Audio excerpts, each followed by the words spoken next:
Hello, my name is Stephen Dunn. I'm the author and creator of Hellenistic Christendom, and I make a series of videos on different subjects that I'm passionate about in philosophy, theology, science, cinema, art, atheism, and occasionally into pornography as well. But in this video, I've decided to go back more towards way of theology and sit down again with my good friend Suan Sonna of intellectual conservatism to discuss an argument for the papacy, specifically regarding the doctrine of apostolic succession.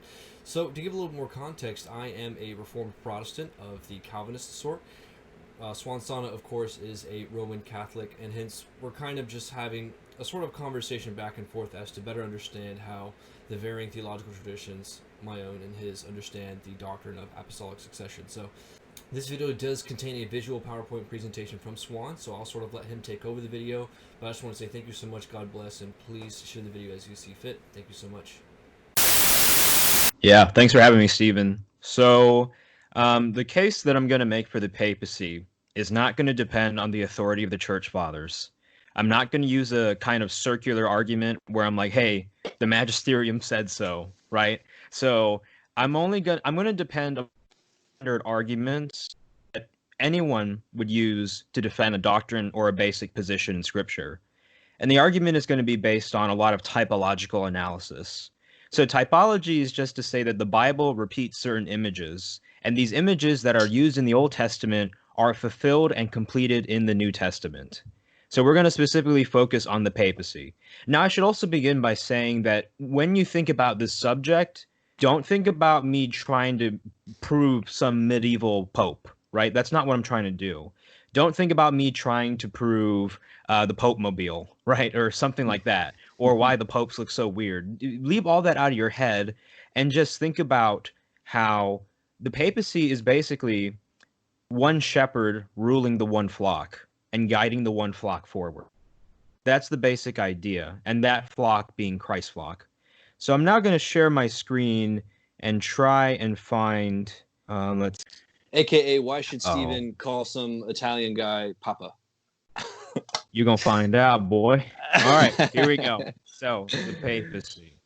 So, I'm just going to begin by talking about why the papacy matters. So, my goal is just to show you guys why Catholics believe Christ instituted the papacy. And I'm going to try to make the strongest argument that I can for the Catholic position. And any questions and hesitations you have left, I'm going to leave it to you to bring them up, right? So, my story is that I started off as a Baptist, and then I recently converted and became Catholic. Now, a lot of my conversion to Catholicism was really years in the making, because I started learning constitutional law. I started learning how to interpret, texts, how to understand authorial intent. I also began studying just theology, right? So I had all that background, and I didn't have any animus against Catholics. And I just thought, like, oh, they're wrong in kind of a cute, silly way, right? And I was just like, yeah, they're not frightening. They're not that serious. And then as soon as I started trying to be charitable to Catholics and their doctrines, I started realizing, wait a minute, this is way more plausible than I thought it was, to the point where I eventually was overwhelmed. So right now I'm actually working on a book on the papacy, and I let Stephen see some of the beginning parts of it. And a lot of this is going to come from my research in that area. In that book, I think I take on like 20 Protestant objections to the papacy, and even I include the Eastern Orthodox in there somewhere. So it's going to be interesting when it drops. So first, the church claims that Christ instituted the papacy. If this is true, then Christians are compelled to follow. For instance, in John 14:15, Christ says, "If you love me, then you will do as I command." So, if the papacy is part of Christ's command, then Christians are compelled to follow. Also, Christ wants his church to be one, just as he and the Father are one. John 17:20. So, Christ wanted the church, his flock, to be one in nature. Now, we have different conceptions of what it means to be one in a Christian sense. But a priori, monarchical institutions last the longest. We know this from history. They're also the most stable, and were considered for most of human history the superior form of governance. Moreover, there are epistemic arguments that monarchical institutions that facilitate long-standing traditions are the most epistemically virtuous. In Linda Zagebski's book, Epistemic Authority, she actually makes this sort of argument. And even someone like Richard Swinburne has talked about how even in a relationship, there has to be one person who is the clear head or the one who has more authority. So it seems to be the case that even when you look at the writings of Aquinas right? I mean, I don't know if Protestants bring up Aquinas, right? But when you look at the evidence, it just seems to be the case that in order to keep the community unified, you need some form of power and some form of authority. Now, that's just a priori, the background. Let's actually look at the arguments for the papacy. So here's the central argument.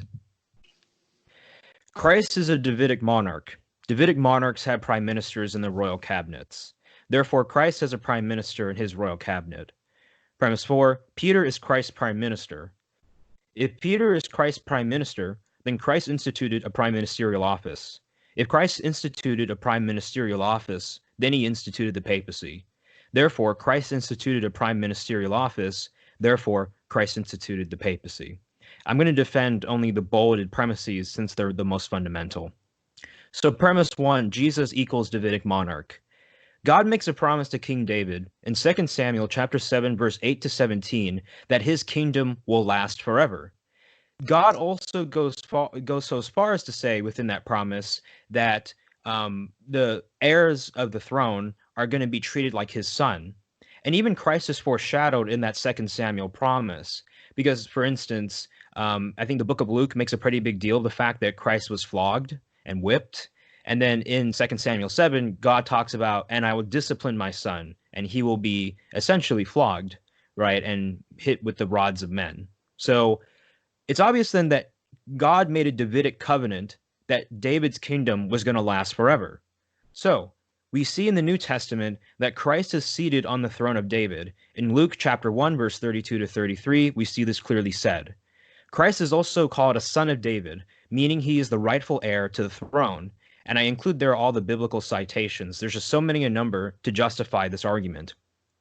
Moreover, there are two distinct Old Testament prophecies that Christ fulfills in the New Testament.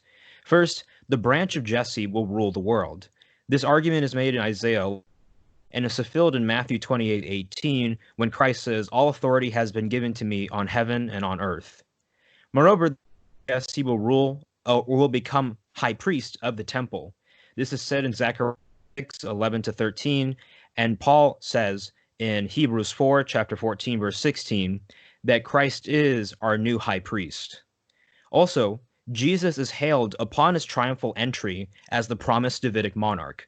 So in short then, what we see is that David's covenant was, and it was fulfilled by Christ himself. Because Christ is going to be king forever, he is the everlasting before Abraham, I am, as he said. We see that then the Davidic covenant was always secure, and there was always going to be this Davidic monarch. So just some ramifications. One is that the Bible is typological. The second is that if the case for the papacy can be traced to the Davidic monarchy, then by virtue of Christ being a Davidic monarch, the background plausibility of the office is increased. And in fact, that is what we find in Scripture. Davidic monarchs have prime ministers in their royal cabinets. First, let's look at some biblical evidence. In Isaiah chapter 22, verse 19 to 23, it says, quote, I, God, will depose you, Shebna, from your office, and I will pull you down from your station. Then I will come about in that day that I will summon my servant Eliakim, the son of Hilkiah, and I will clothe him with your sash securely around him. I will entrust him your authority, and he will become a father to the inhabitants of Jerusalem and to the house of Judah. So if you're wondering why we call the Italian guy Papa, right? You'll become a father to the inhabitants of Jerusalem, and we're the New Jerusalem. Verse 22, then I will set the key of the house of David on his shoulder. When he opens, no one will shut. When he shuts, no one will open. I will drive him like a peg in a firm place, and he will become a throne of glory to his father's house. Matthew 16:19 reads, Simon Peter answered, you are the Christ, the Son of the living God. And Jesus said to him, blessed are you, Simon Bar-Jonah, because flesh and I reveal this to you, but my Father who is in heaven. I also say to you that you are Peter, and upon this rock I will build my church, and the gates of Hades will not overpower it. I will give you the keys to the kingdom of heaven. Whatever you bind on earth shall have been bound in heaven, and whatever you loose on earth shall have been loosed in heaven. Now, if you're wondering what Bible translation I'm using the NASB. I'm not using a Catholic Bible. So, there are 10 reasons to affirm the cross-reference's validity. 1, similar structure. Both passages involve bestowing keys of a kingdom to someone with similar powers bestowed upon said person. In the case of Peter, it's binding and loosing. In the case of Eliakim, it is opening and shutting. Second, similar image. Both passages liken the recipient of the keys to a secure object.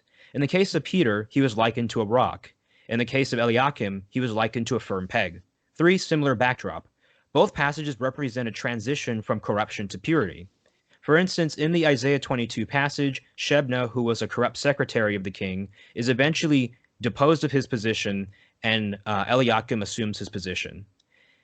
When Christ gives the declaration to Peter in Caesarea Philippi, they do it basically in an area where there was a large rock. So we know this just based on the archaeology of the area, that in Caesarea Philippi, there was a rock that was dedicated to Caesar from, I think, King Herod, or the son of King Herod.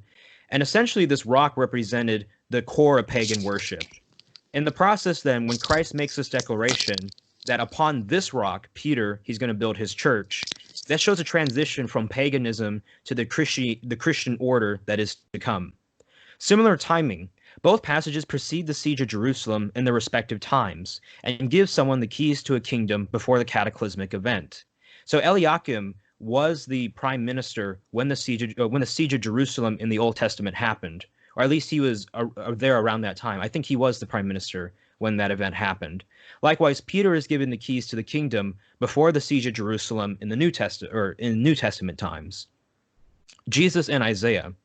Jesus reveals he is the Messiah by citing Isaiah 61:2 and Isaiah 58:6 and Luke 4:16-21. This means that Jesus already has a penchant for citing the book of Isaiah, especially when it comes to declarations about his messiahship. So the fact that we see Isaiah 22:22 appear again in Matthew 16:18-19 is not all that controversial, because Jesus had a background in the book of Isaiah and especially liked that book. 6. Jesus is a Davidic monarch and God. And Isaiah 22:22 concerns God giving someone a position in the Davidic monarchy. So the connection has already been made that Christ is a Davidic monarch, he's God, the parallels can be made there. Christ's kingdom spans both heaven and earth. Establishment of his kingdom with an earthly foundation or rock is consistent with the scriptures. Notice once again when Jesus says, all authority has been given to me on heaven and on earth. 8. On pain of uncharitability, these considerations form a cumulative presumption in favor of the cross-reference's validity. And then 9. No plausible interpretation. It seems unavoidable to just say that Peter is the new Eliakim for Christ's Davidic monarchy. He is Christ's prime minister. But also number 10, we have scholarly attestation that the cross-reference is valid. The phrase is almost certainly based on Isaiah 22:22, where Shebna the steward is displaced by Eliakim, and his authority is transferred to him. And I will place on his shoulder the key of the house of David, and he shall open, and none shall shut, and he shall shut, and none shall open. I think all of these are from Protestant commentaries, so I specifically chose ones that weren't Catholic. In the symbolism of the keys, which becomes a standard element in Petrine iconography, and in popular presentations of Peter standing guard at heaven's pearly gates, many scholars discern an allusion to the ancient Israelite practice of the king granting authority to a prime minister who, as holder of the key of the house of David, is deputized to make binding on his. Finally, just as in Isaiah 22:22, the Lord puts the keys of the house of David on the shoulders of his servant Eliakim, so does Jesus hand over to Peter the keys of the house of the kingdom of heaven, and by the same stroke establishes him as his superintendent.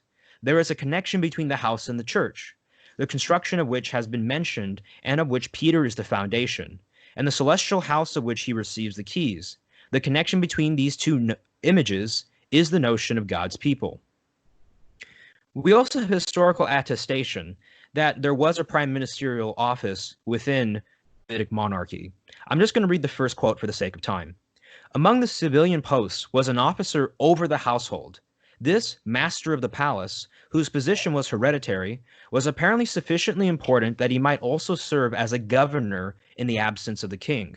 Some believe he served much as the Egyptian or Assyrian vizier did, or a modern chief of staff does, reporting every morning to the monarch, receiving his instructions, opening the gates of the royal house, and opening the official day, screening visitors and documents, giving the king's orders to other officials, monarch as Joseph has served the Pharaoh in Egypt.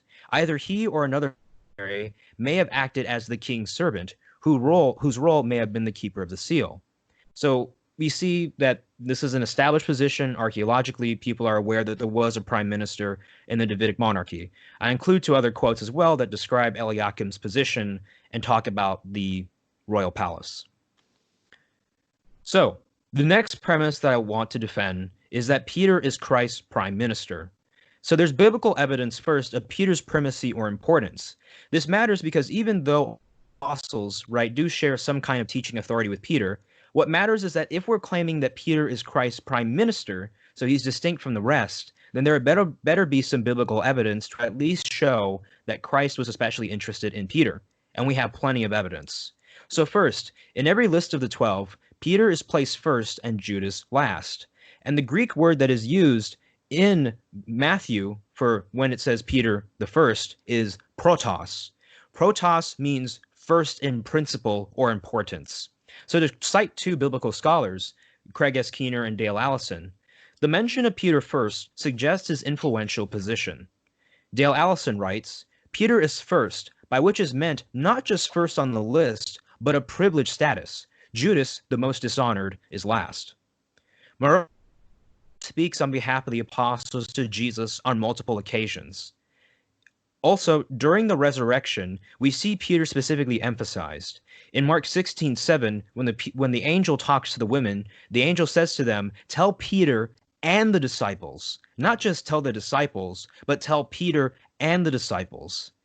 In Luke 24:33-35, the disciples finally encounter Jesus, they visit the apostles, and the Emmaus disciples, oddly enough, say, based on their visitation with Jesus, that has revealed himself to Peter and the disciples. So notice once again, they also emphasize Peter and distinguish him from the rest of the apostles.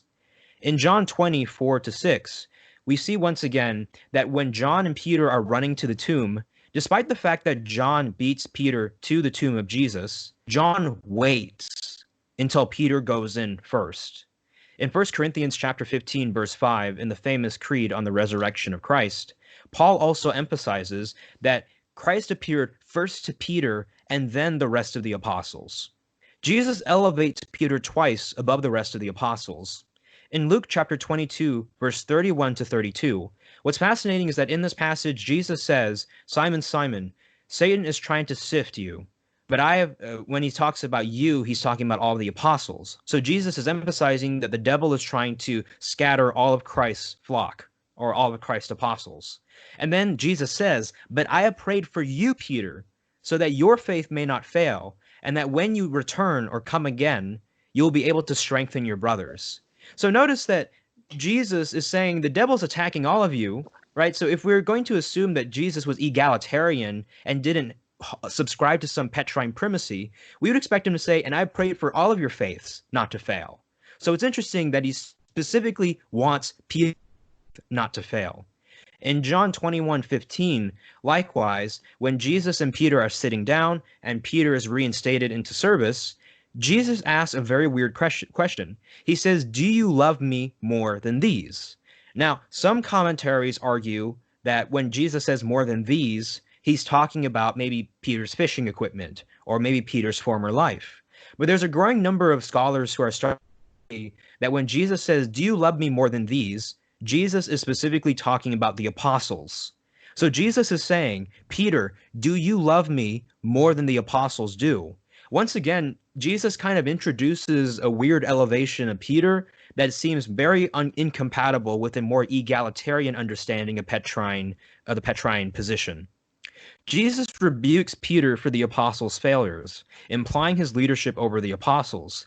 In Mark 14:37, when Jesus is praying in the Garden of Gethsemane, notice that he blames Peter for the disciples sleeping, once again implying that Peter has some type of leadership position where he's supposed to be in charge when Jesus is doing something else. Moreover, we see in the early church that Peter's rebuke spurns the wrath of God against Ananias and Sapphira. And moreover, his shadow to heal the sick. So this is in Acts chapter 5, verse 1 to 11. Notice that the only times that God kills someone in the New Testament directly is when I think Herod was cursing God, so God strikes him down, and then when Peter rebukes Ananias and Sapphira. So was the one apostle whose rebuke could command or at least bring wrath of God. And then after that, everyone placed the sick in the path of Peter's shadow so that they could be healed. So in summation then, to quote from J.N.D. Kelly in his book, A Dictionary of Popes, all four Gospels agree, with minor differences of emphasis, that from now onwards, Simon was leader of the group, recognized as such by the Lord. The first half of Acts discloses that affirmation, though his relationship to James, the Lord's brother, remains unclear, Peter was the undisputed leader of the youthful church. More evidence that Peter is Christ's prime minister. 1 Peter is the rock. So there's a debate right now on what language Christ used when he declared that Peter is the rock. If Christ used Greek, then obviously there's the Petros Petra distinction. Now, what's interesting is that D.A. Carson recognizes that the Petros Petra distinction actually doesn't matter all that much. So it's mostly a poetic distinction, and it's safe to say that both the rock of the church and the rock Peter are one and the same, or the rock that's the foundation of the church. But one thing that people often leave out is that that very passage actually uses the word taute, which means this very same. So the reason why the author of the Gospel of Matthew does not use Petros Petros, but rather uses Petros Petra, one, it's to emphasize that Peter is a man, so he gets the masculine version of the rock, Petros, and to recognize that the foundation of the church is more towards just a foundation. So it's not exactly, it's to emphasize that Peter was given a new name and to emphasize that Peter is the rock of the church. So there's a different function that's going on there. Now, taute means this very same. For example, when the Bible translates, if you're using the King James Version or other versions, taute is translated in 1 Corinthians 7:20 and 2 Corinthians 9:4 as this very same. So in the case then of Jesus saying, thou art Peter, Petros, and upon this taute rock, Petra, I will build my church, he's essentially saying, upon this very same rock, I'm building my church. If it's in Aramaic, then the Kepha distinction there would be no distinction. It would be Kepha. But also, if it's Hebrew, then we also know that Hebrew might have gained the Petros Petra distinction during Jesus' time. So one is that David N. Bivin, in his book contributing to the language environment of first century Judea, argues that the Petros Petra distinction might have entered the Hebrew language in 60 CE.